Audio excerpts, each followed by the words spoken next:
बहुत बहुत धन्यवाद राम स्नेही संत श्री हरिराम शास्त्री जी का। अब मैं मंच पर निमंत्रण देना चाहता हूँ श्री सतीश कृष्ण जी महाराज, अंतर्राष्ट्रीय कथावाचक, हमारे बीच प्रयागराज से पधारे हैं। मैं आपसे अनुरोध करता हूँ कि आज के इस संत सम्मेलन के प्रति अपने शुभ उद्गार आप सभी के समक्ष रखें।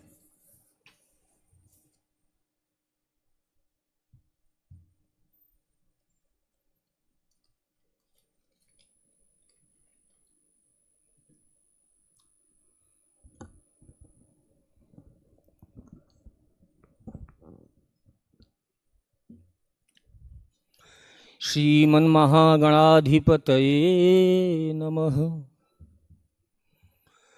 श्री सरस्वतये नमः। ओम उमा महेश्वराय नमः। श्री जानकी वल्लभो विजयते श्री राधा वल्लभाय नमः। ओम अंजनी सुताय नमः। ओम सद्गुरुदेवताभ्यो नमः। ओम एकेश्वराय परमेश्वराय नमः। अखंडमंडलाकारं व्याप्तनेन चराचरं तत्पदं दर्शितं येन तस्मै श्री गुरुवे नमः। तस्मै श्री गुरुवे नमः। तस्मै श्री गुरुवे नमः। प्यारों, अभी कुछ दिनों ही पहले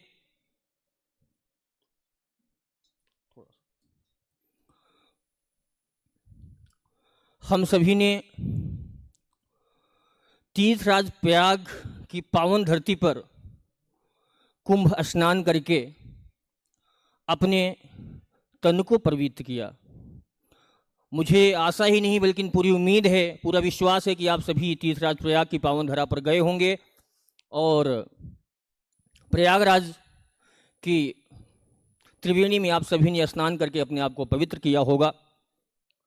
प्यारों, एक त्रिवेणी तो हम लोगों ने वहाँ पर देखी, लेकिन एक त्रिवेणी हम सभी के मध्य में विराजमान है। मेरा सौभाग्य है कि मैं तीर्थराज प्रयाग की पावन धरा से आता हूँ। मैं इस महाकुंभ का सहभागी नहीं बन पाया, कहीं न कहीं व्यस्तता होने के कारण, मेरी कथाएं होने के कारण, लेकिन आज उस कमी को ठाकुर जी ने पूर्ण कर दिया, ऐसा मेरा पूर्ण विश्वास है। क्योंकि जितने भी कुंभ के स्थान हैं, 4 जगहों पे कुंभ लगता, आप सभी जानते हैं, विद्वज्जन हैं। वहां पे कुंभ क्यों लगता है? क्यों? क्योंकि वहां पे अमृत गिरा, अमृत की कुछ बूंदें गिरी। लेकिन प्यारों, एक बात कहें, जब जब मंथन होता है तो 2 चीजें निकलती हैं। शुरुआत में तो विष निकलता है, लेकिन बाद में अमृत निकलता है। आप सभी जब अपने अपने स्थानों से चले होंगे तो आप लोगों को जरूर कष्ट हुआ होगा, तकलीफ हुई होगी, लेकिन आज इन संत महंत अमलात्मा विमलात्मा के श्री चरणों को देख करके, इनके श्री वचनों को सुन करके आप मुद मंगलमय संत समाजू हैं, ऐसे तीर्थराज प्रयाग जो चलते फिरते तीर्थराज प्रयाग हैं, इनका दर्शन करके संत दरसते पातक टरई, आप सभी ने अपने पापों का नाश कर लिया है। दर्शन से, संभाषण से, स्पर्श से, तीनों प्रकार से पापों का शमन होता है। प्यारों, किसी ने कहा कि अमृत निकला तो अमृत गया कहां? विद्वानों की सभा बैठी थी, किसी ने कहा कि अमृत निकला तो अमृत गया कहां? तो कुछ लोगों का मत है कि अवधो अर्थात समुद्र में से अमृत निकला तो अमृत समुद्र में होगा। अवधो विधो बधुमुखे फणिनाम निवासे स्वर्गे सुधा वसतुबे विबुधा बदंती। किसी ने कहा अमृत समुद्र में है, अवधो विधो किसी ने कहा कि चंद्रमा में है। क्यों? हमारी माताएं बहनें शरद पूर्णिमा की रात को खीर रख देती हैं। क्यों? अमृत की कुछ बूंदे चंद्रमा से निकलेंगी, हम उसका पान करके अमर हो जाएंगे।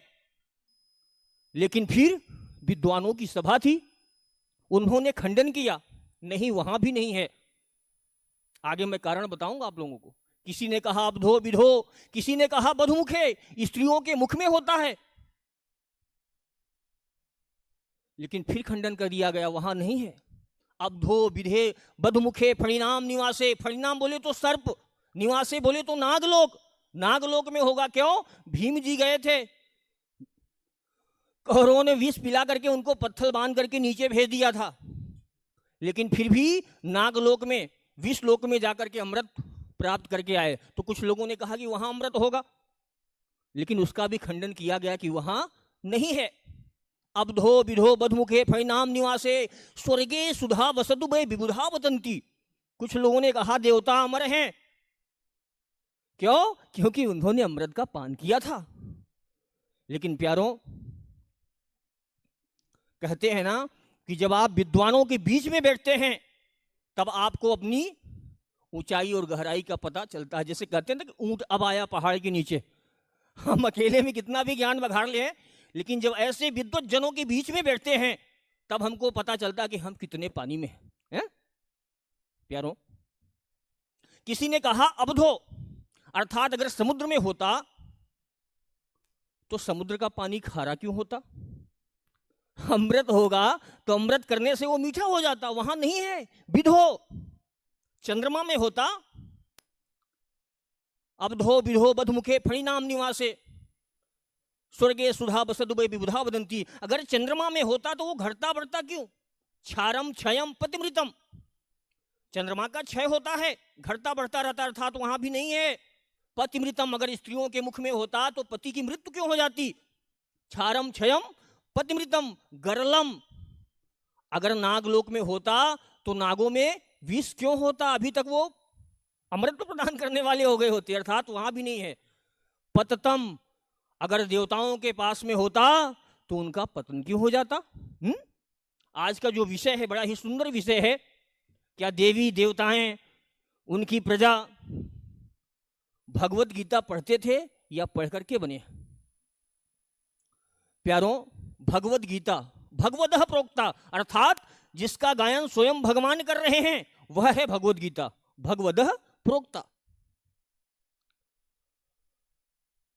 पततम, देवताओं का भी पतन हो जाता है। पुण्य क्षीणे मृत्यु लोके विसंति, हम जितने भी पुण्य करते हैं इसलिए करते हैं कि हम देवता बन जाएं। क्या बन जाएं?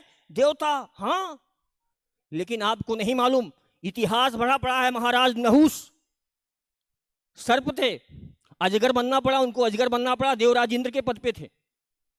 क्यों? पुण्य क्षीणे मृत्यु लोके विसंति, जिसको देखो वही पुण्य करने में लगा हुआ है। एक बात कहें, ये जो पुण्य है ना, ये सोने की जंजीर है, और पाप जो है ये लोहे की जंजीर है। ये दोनों बंधन कारक है, आपको बचाने वाला कोई नहीं है। आप मुक्त होने वाले नहीं हो। आप जिस पथ पर निकले हो उस पथ की तो साधना प्रारंभ ही नहीं हुई। हम पुण्य और पाप के चक्कर में पड़े हैं, लेकिन मुक्ति का जो मार्ग है उसकी ओर तो हम चले ही नहीं अभी। प्यारों, उसके लिए अंतर्मुखी होना पड़ेगा। आपको क्या होना पड़ेगा? अंतर्मुखी होना पड़ेगा।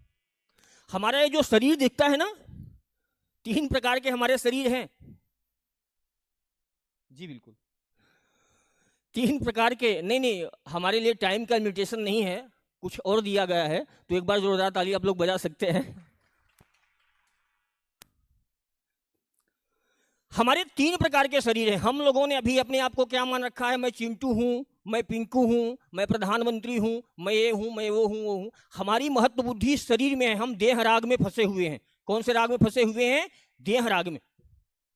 लेकिन प्यारों, हमारी साधना इस बात की होनी ही नहीं चाहिए, ना हम स्त्री हैं ना हम पुरुष हैं। हम चेतन अमल सहज सुखराशि हैं। शांताकारम भुजगशयनम पद्मनाभम सुरेशम विश्वाधारम गगन सदृशम मेघ वर्णम शुभांगम। कैसे हैं हमारे भगवान? हमारा स्वरूप कैसा है? हम उनके अंश हैं ना, हम उनके अंश हैं। जैसा अंशी होगा बाप के लक्षण बेटे में आते हैं। हमारे डीएनए में वो चीजें शामिल हैं, लेकिन हम भटक गए हैं। जैसे समुद्र होता है ना, समुद्र में जब तरंगे उठती हैं तो है वह भी जल, लेकिन पृथक नजर आता है। इसलिए नजर आता है क्योंकि उसमें वायु रूपी विकार आ गया है। क्या आ गया है? वायु रूपी विकार आ गया है। ऐसे ही एक चम्मच गंगा जल, एक बल्टी गंगा जल, हम सभी उसके अंश है ना। तो भले एक बूंद हैं, लेकिन उस अंशी के अंश हैं जो सर्वशक्तिमान हैं। हम अपने आप को भूल गए। समुद्र में वायु रूपी विकार आने से वह समुद्र से अलग हो गया, लेकिन जैसे ही वायु हटती है वह उसमें मिल जाता है तो क्या हो जाता है? वह स्वयं समुद्र हो जाता है। प्यारों, ऐसे ही हम सभी उस सर्वशक्तिमान परमपिता परमात्मा की संतान हैं। उसको आप राम कहो, कृष्ण कहो। हाँ, हर देश में तू, हर भेष में तू, तेरे रूप अनेक पर एक है तू, एक है तू। जब भी तो गोस्वामी जी कहते हैं सिया राम मैं सब जग जानी। ज्ञानी ज्ञान मार्ग के पथिक कहते हैं सर्व खलमिदम ब्रह्म। भगवान स्वयं कहते हैं नैना नास्ति किंचिद, मेरे अलावा कहीं कुछ भी नहीं है। लेकिन हम लोग क्या? श्रेष्ठ अहम। जैसा कि मैं आप लोगों को बता रहा था कि हमारे 3 शरीर हैं। कितने शरीर हैं? 3। और हम लोग बाहरी शरीर में फंसे हुए हैं, इसी को सत्य मान रहे हैं। कितना क्रीम लगा लें, कितना चमक जाए, कितना फेशियल करवा लें, प्यारों ध्यान रखना, भगवान के वहां क्रीम की कीमत नहीं होती। भगवान के वहां कर्मों की कीमत होती है। किसकी कीमत होती है? कर्मों की। कितना सत्कर्म किया हमने। हमारे वहां रामचरित्र गाया जाता है। क्या गाया जाता है? रामचरित्र गाया जाता है। क्योंकि उनका चरित्र पावन था। हमारा चरित्र कितना पावन है। हम कैमरे के सामने कितने अच्छे बनते हैं, एकांत में हमारा कैसा व्यवहार होता है। उस समय भी जिसको रिजल्ट देना है आपको देख रहा है। कहां? कमरे के अंदर भी है। अगर एकांत में भी आपका व्यवहार सम है, आप समत्व को प्राप्त हैं, तो आप धीरे धीरे मुक्तता की ओर बढ़ रहे हैं, आप अपने मार्ग पर चल रहे हैं। प्यारों, जैसा कि मैं आप लोगों को बता रहा था, हमारे कितने शरीर हैं? 3। पहला शरीर कौन सा है? स्थूल शरीर, ये मलमूत्र का भांड जिस पर हम इतराते हैं, इससे ज्यादा कुछ नहीं है। क्या है? सभी जानते हैं। लेकिन प्यारों, इसके बाद हमारा काम चालू होता है, जहां किसी की पहुंच ही नहीं है। कहते हैं ना कि आज हमारे हाथ में दर्द है, हमारे सर में दर्द है, हमारे पैर में दर्द है। ये सब हमारा है, लेकिन हम कौन हैं? Who are you? हम कहां इसमें? अब हमारा प्रवेश होगा कहां? अंदर, दूसरे शरीर में, जिसको बोलते हैं सूक्ष्म शरीर। क्या बोलते हैं? सूक्ष्म शरीर। उस सूक्ष्म शरीर में 4 कमरे हैं। कितने कमरे हैं? 4। जिसका नाम है मन। क्या नाम है? मन एक कमरे का नाम है। दूसरे का नाम है चित्त, तीसरे का बुद्धि, और चौथे का है अहम। ये अहम बहुत खतरनाक भी है और बहुत अच्छा भी है। यह जब सत्य की ओर चलता है तो क्या करता है? अहम ब्रह्मास्मि बना देता है। लेकिन जब ये माया की ओर चलता है ना, तो मैना ने मैं ना कहा, मैना ने मैं ना कहा, अर्थात मैं नहीं हूं, तो मोल भयो 10-20। बकरे ने मैं कहा, तबे कटायो शीश। भैया तबे कटायो शीश। इस मैं से बचना। किससे बचना है हमको? मैं से। साधना भी मैं की है और बचना भी मैं से है, अर्थात माया रूपी मैं से हमको बचना है, और परमात्मा रूपी मैं में अहम ब्रह्मास्मि सबको अपने आप में समा लेना है। प्यारों, ये ज्ञान का मार्ग है। यहां ज्ञान मार्ग के सभी पथिक बैठे हुए हैं। प्रजापिता ब्रह्म कुमारी ईश्वरी विश्वविद्यालय के सभी ब्रह्म कुमार और ब्रह्म कुमारियों के श्री चरणों में दास का कोटि कोटि प्रणाम। क्यों? क्योंकि भगवान कहते हैं कि मुझे भेष से मतलब नहीं है। किससे? मुझे भेष से मतलब नहीं है। रावण भी आया था सुंदर सा भेष बना करके। यदि आपके जीवन का उद्देश्य परिवर्तित हो गया है, क्या परिवर्तित हो गया है? उद्देश्य, तो आप शर्ट पैंट में भी महात्मा है, शर्ट पैंट में भी। और इनके जीवन का उद्देश्य परिवर्तित हो चुका है। इनके चेहरे पे जो तेज दिख रहा है, जो शांति दिख रही है, ये बताता है कितने करीब हैं परमात्मा के, कितनी कनेक्टिविटी है इनके पास में। एक बार जोरदार तालियां सभी ब्रह्म कुमारी और ब्रह्म कुमारों के लिए। प्यारों, इनको बीके क्यों कहा जाता है? What is the meaning of BK?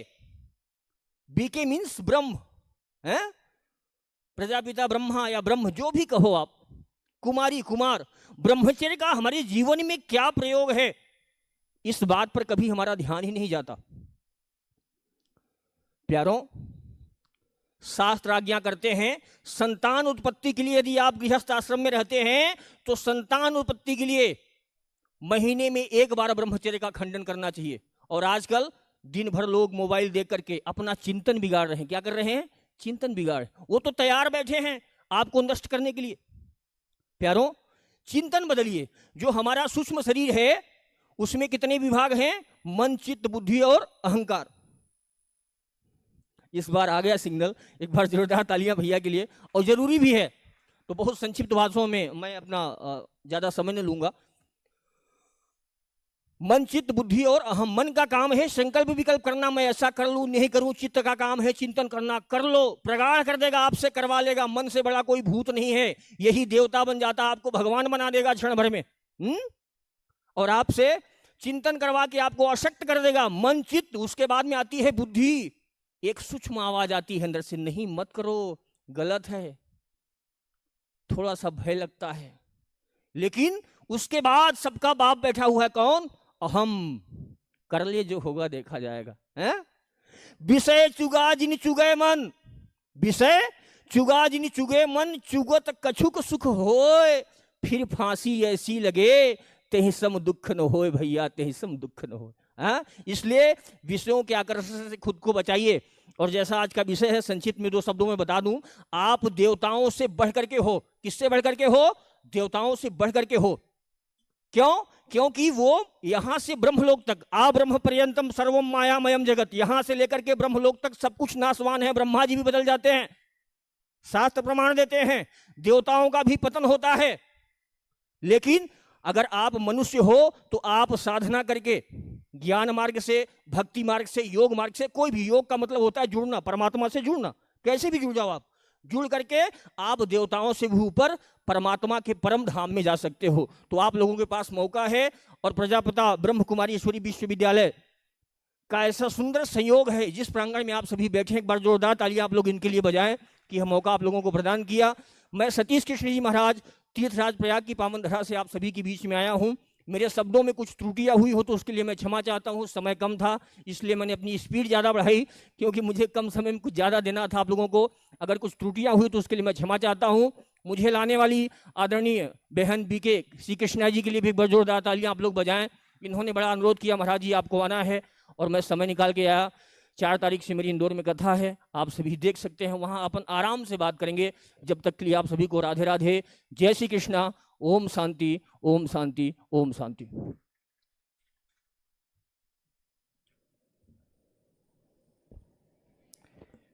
बहुत बहुत धन्यवाद श्री सतीश कृष्ण जी महाराज। और उनके वक्तव्य से, उनकी ओजस्वी वाणी से पता चलता है कि वो अंतर्राष्ट्रीय कथावाचक हैं। आपको समझ में नहीं आई बात तो आपको ताली बजाना है कि भाई उन्होंने अपने हृदय के उद्गारों को हमारे सामने संक्षेप में प्रस्तुत किया। मैं समझता हूँ कि आप सभी के हृदय में भाव बहुत हैं और आप सभी को वो चीज़ बांटना चाहते हैं। मगर मैं पुनः क्षमा याचना चाहूँगा, क्योंकि अगर आप 5 मिनट भी अधिक बोलें तो आप किसी और पूज्य के समय में कमी कर देंगे। तो कृपया इस बात का ध्यान रखें। सभागार में बहुत सारी घड़ियां लगी हुई हैं, हर जगह घड़ियां लगी हुई हैं, ताकि हम ध्यान दे सके इस चीज़ पे। तो मैं आप सभी से ये विनम्र प्रार्थना पुनः करूँगा। एक छोटा सा अनाउंसमेंट है। जो बीके गाइड भाई बहनें हैं वो अभी ही बैक स्टेज के पीछे उषा दीदी जी से और आशा दीदी जी से मिलेंगे। जो बीके गाइड भाई बहनें आए हैं उनके लिए अनाउंसमेंट है। अब मैं निमंत्रण देना चाहता हूँ आज के इस सत्र के मुख्य वक्ता के रूप में राजयोगिनी ब्रह्मा कुमारी वीणा बहन जी। गीता विदुषी हैं, वरिष्ठ राजयोग प्रशिक्षिका हैं,